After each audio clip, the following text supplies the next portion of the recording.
তা আমার ওই মেয়ের পরিবার উভয় জানে আমি ওই মেয়ের সাথে প্রায় সময় রাত কাটাই। আমি তো গুনাহের মধ্যে লিপ্ত আছি। আমার বাবা মা সবাই জানে। এখন কথা হচ্ছে আমার ও বাবা ও আমার পরিবার সবাই কি পরিমাণ গুনার মধ্যে ডুবে আছে, একটু বিস্তারিত আলোচনা চাই। দেখুন, এই প্রশ্ন যিনি করেছেন আমি জানি না তিনি বুঝে করেছেন নাকি এই সম্পর্কে তার আসলেই কোনো ধারণা নেই।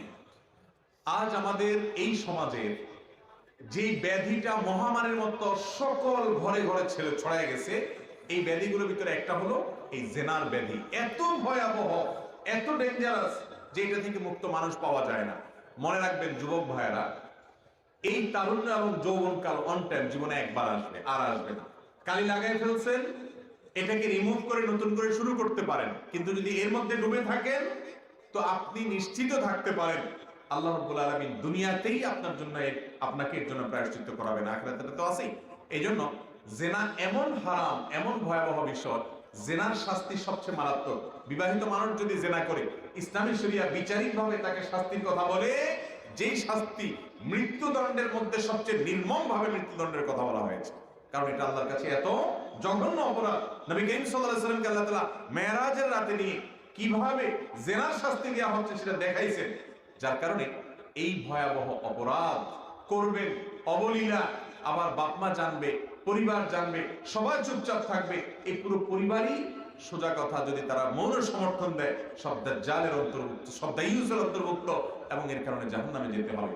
এখনই তওবা করে ইস্তেগফার করে এই হারাম থেকে সরে আসেন। অনেক ব্যক্তি আছেন হারামকে হারাম মনেও করেন না, অপরাধকে কোনো অপরাধের বিষয় মনে করেন না।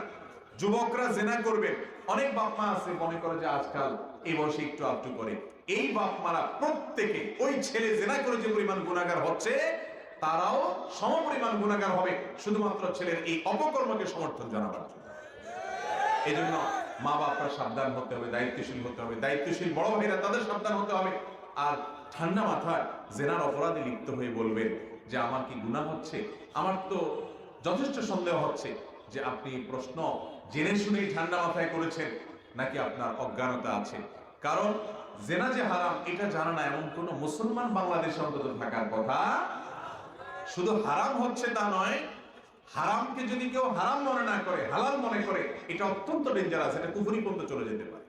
আল্লাহ তাআলা আপনাকে হারাম থেকে ফিরে আসার তৌফিক দান করুন, সৎ সাহস দান করুন।